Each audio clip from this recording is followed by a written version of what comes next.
ഇന്ന് നമുക്ക് ഈ മുളകെല്ലാം നട്ടേക്കുന്ന കവറിൽ ഞാൻ കുറച്ച് പയറിൻ്റെ വിത്ത് ഇട്ടിട്ടുണ്ടായിരുന്നു. അതെല്ലാം നല്ല പിടിച്ച് വന്നിട്ടുണ്ട്. ഒന്ന് മാറ്റി നടാറായിട്ടുണ്ടേ. ഇനി മുളക് മാറ്റുന്നതിനേക്കാളും നല്ലത് പയർ തന്നെ മാറ്റി നടുന്നതാണെന്ന് എനിക്ക് തോന്നുന്നു. ചെറിയ കവറായിരുന്നു, അതിൽ മുളക് തന്നെ 2-3 ഞാൻ അന്ന് കവറൊന്നും ഇല്ലാത്തത് കൊണ്ട്, ഒരുപാട് കവറിൽ മണ്ണ് നിറയ്ക്കാൻ വയ്യാത്തതുകൊണ്ട് അന്ന് മുളക് പിരിച്ച് മാറ്റി നട്ടപ്പോൾ ഞാൻ 2-3 ഒരുമിച്ചങ്ങ് നട്ടിട്ടുണ്ടായിരുന്നേ. അക്കൂട്ടത്തിലാണ് പിന്നെ പയറിൻ്റെ വിത്തും കൂടി കൊണ്ടുവന്നിട്ടത്. അപ്പോൾ അവർ നല്ല തിക്കായിട്ട് നിൽക്കുന്ന കാരണം അവർക്ക് അങ്ങോട്ട് വളർന്നെത്താൻ പറ്റുന്നില്ലാത്ത രീതിയിലായിട്ടുണ്ട്. അപ്പോൾ നമ്മൾ ഇന്ന് മണ്ണിലല്ല കേട്ടോ നടാൻ പോകുന്നത്. കുറച്ച് കരിയില കുറച്ച് നാൾ മുന്നേ ഞാൻ കമ്പോസ്റ്റ് ആക്കാൻ ഇട്ടിട്ടുണ്ടായിരുന്നു. കാരണം 1 മാസം ആയിട്ടുള്ളൂ, നല്ലോണം കമ്പോസ്റ്റ് ആയിട്ടില്ല.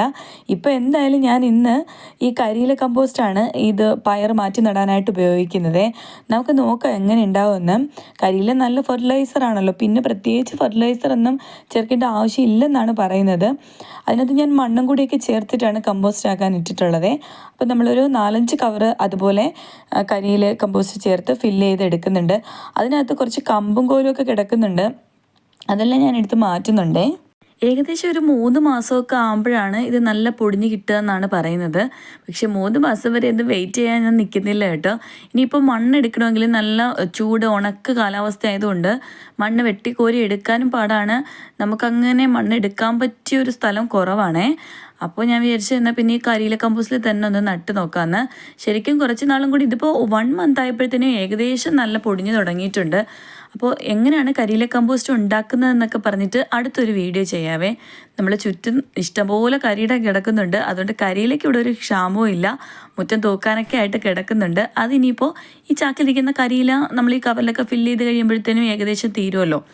അപ്പോൾ പിന്നീട് നമുക്ക് അതിനകത്ത് തന്നെ കരിയില കമ്പോസ്റ്റ് ഉണ്ടാക്കാൻ തൂത്തുവാരി ഇടാം. ഇപ്പോൾ കുറച്ച് കരിയിലയെല്ലാം നിറഞ്ഞ് കിടക്കുകയാണ്. അതിന് നമ്മളൊരു 4-5 കവറ് ഫില്ല് ചെയ്തെടുത്തിട്ടുണ്ടേ. ഇതിനകത്ത് കിടക്കുന്ന പ്ലാസ്റ്റിക് ഒക്കെ ഉണ്ടെങ്കിൽ അതെല്ലാം അങ്ങ് പറക്കി മാറ്റി വയ്ക്കണം കേട്ടോ.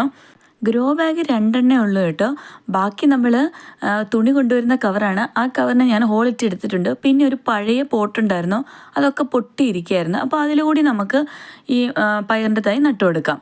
കിച്ചൻ്റെ ഡോറ് തുറക്കുമ്പോൾ കാണുന്ന ആ പ്ലേസിലാണ് ഇതെല്ലാം വെച്ചേക്കുന്നത്. ശരിക്കും അത് കാണുമ്പോൾ തന്നെ ഭയങ്കര ഒരു സന്തോഷമാണ്. ആദ്യം നമ്മളിത് വെച്ചിരുന്നത് അങ്ങ് മുകളിലായിരുന്നു. അപ്പോൾ അവിടെ വെള്ളം ഒഴിക്കാൻ പോകാനൊക്കെ കുറച്ച് ബുദ്ധിമുട്ടാണ്. നമ്മൾ ചെടിക്കെല്ലാം വെള്ളമൊക്കെ ഒഴിച്ചിട്ട്, അല്ലെങ്കിൽ ഇത് എല്ലാത്തിനും വെള്ളം ഒഴിക്കുന്നതിൻ്റെ കൂട്ടത്തിൽ ചിലപ്പോൾ വെള്ളം ഒഴിക്കാനൊക്കെ അങ്ങ് വിട്ടു പോകാറുണ്ടായിരുന്നേ. പിന്നീടാണ് ഞാൻ എടുത്ത് ഇതുപോലെ ഇവിടെ പ്ലേസ് ഉണ്ടല്ലോ, വെയിൽ അല്പം കുറവാണെങ്കിലും രാവിലത്തെ സൺലൈറ്റ് നന്നായിട്ട് കിട്ടാറുണ്ട്. അവിടെ എല്ലാം ചുറ്റും റബ്ബർ ആയതുകൊണ്ട് അതിനകത്ത് നിന്ന് അരിച്ചിറങ്ങുന്ന കുറച്ച് സൺലൈറ്റ് കിട്ടാറുള്ളൂ. പക്ഷേ ഇവിടെ ഇരിക്കുന്ന പച്ചക്കറികളൊക്കെ ഇപ്പോൾ ഓക്കെയാണ്. അതുകൊണ്ട് ഞാൻ ഇങ്ങോട്ടേക്ക് മാറ്റി. അത് നമുക്ക് പല കാര്യങ്ങളാണ് കേട്ടോ. ഇവിടെ ഇങ്ങനെ ഇരിക്കുന്ന കാണുമ്പോൾ ഒന്നാമത് എനിക്ക് തോന്നിയത്, നമ്മൾ ഡോറ് തുറക്കുമ്പോഴേ കാണുമ്പോൾ അവരെല്ലാം നല്ലതായിട്ട് നിൽക്കുന്ന കാണുമ്പോൾ ഒരു സന്തോഷം. പിന്നെന്താണ്, നമ്മൾ അടുക്കളയിൽ വേസ്റ്റ് വെള്ളം, അതായത് നമ്മൾ മീൻ കഴുകുന്ന വെള്ളം, അല്ലെങ്കിൽ പച്ചക്കറി കഴുകുന്ന വെള്ളം, അരി കഴുകുന്ന വെള്ളം, ഇതെല്ലാം നമുക്ക് ഇവർക്ക് കൊണ്ടുവന്ന് ഒഴിച്ചു കൊടുക്കാൻ പറ്റും. അപ്പോൾ ഇതിനായിട്ട് പ്രത്യേകിച്ച് വെള്ളം ഒഴിക്കേണ്ട ആവശ്യം വരില്ല. അങ്ങനെയുള്ള വെള്ളങ്ങളൊക്കെ മാറ്റി വെച്ചാൽ നമുക്ക് കൊണ്ടുവന്ന് ഒഴിച്ചു കൊടുക്കാൻ എളുപ്പമാണ്. പിന്നെ നമുക്ക് ഇതിനകത്ത് പച്ചക്കറിയൊക്കെ ഉണ്ടാകുമ്പോൾ ആ സന്തോഷം പിന്നെ വേറെ പ്രത്യേകിച്ച് പറയേണ്ട കാര്യമില്ലല്ലോ. അപ്പോൾ പയറിൻ്റെ തൈ നമുക്ക് ഇളക്കിയെടുത്ത് ഇതിനകത്തേക്ക് ഇങ്ങനെ നട്ട് കൊടുക്കാവേ. അതിനകത്ത് മണ്ണ് അധികം ഇല്ലാത്തതുകൊണ്ട് നല്ല നിവർന്ന് നിൽക്കാൻ കുറച്ച് ബുദ്ധിമുട്ടുണ്ട്. എന്നാലും ഞാൻ നിവർത്തി നിർത്തുന്നുണ്ട്. കുറച്ച് മണ്ണും കൂടി ഉണ്ടെങ്കിൽ ഇട്ട് കൊടുത്താൽ നന്നായിരിക്കും. ഇപ്പോൾ എൻ്റെ കയ്യിൽ ചാണകപ്പൊടിയും തീർന്നിട്ടുണ്ട്. ഞാൻ പിന്നെ മണ്ണ് എടുക്കാനും പോയിട്ടില്ല കേട്ടോ. ഇതൊക്കെ ഇപ്പം നട്ട് കഴിഞ്ഞിട്ട് 2 ദിവസത്തിൽ കൂടുതലായി. എല്ലാവരും നല്ല ഹെൽത്തി ആയിട്ട് നിൽക്കുന്നുണ്ട്. ഇതൊരു പ്രശ്നങ്ങളൊന്നും ഇല്ല കേട്ടോ. അപ്പോൾ പയർ കുറച്ച് ദിവസമായി നമ്മൾ സെപ്പറേറ്റ് ചെയ്ത് നടാറായിട്ട്. ഇനി ഇവർക്ക് നമുക്ക് പന്തലൊക്കെ ഇട്ട് കൊടുക്കണം.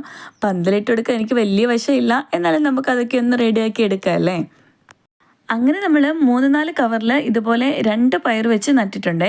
പിന്നെ ബാക്കിയുള്ള ചെറിയ തൈകളും കൂടി ഞാൻ അതിന് 1-2 കവറിൽ ഒരു 3 തൈയൊക്കെ വെച്ച് അങ്ങ് നട്ടു. ഇനി നമ്മൾ ആ പയർ പിരിച്ചെടുത്ത ഭാഗത്ത് മണ്ണിൻ്റെ കുറവുണ്ട്. അവിടെ നമുക്ക് ഈ കരിയില കമ്പോസ്റ്റ് കുറച്ച് അങ്ങോട്ട് ഇട്ട് കൊടുക്കാവേ. ഇനി അതിനകത്ത് നിൽക്കുന്ന 2-3 മുളക് ഒരുമിച്ച് നിൽക്കുന്നതൊക്കെ ഒന്ന് പിരിച്ച് മാറ്റി നടണം. അതൊക്കെ നെക്സ്റ്റ് ഡേ ചെയ്യാം. ഇതിപ്പോൾ ഏകദേശം രാത്രി ആയിട്ടുണ്ട്. കുറച്ച് വെള്ളം കൂടി ഒഴിച്ചു കൊടുത്തിട്ടുണ്ടേ. വീഡിയോ ഇഷ്ടമെങ്കിൽ ഒന്ന് ലൈക്ക് ചെയ്തേക്കണേ. നിങ്ങളുടെ അഭിപ്രായങ്ങൾ എന്തുതന്നെയായാലും കമൻ്റായിട്ട് രേഖപ്പെടുത്താനും മറക്കരുതേ. അപ്പോൾ എല്ലാവരും ഹാപ്പി ആയിട്ടൊക്കെ ഇരിക്കുക. Okay, by.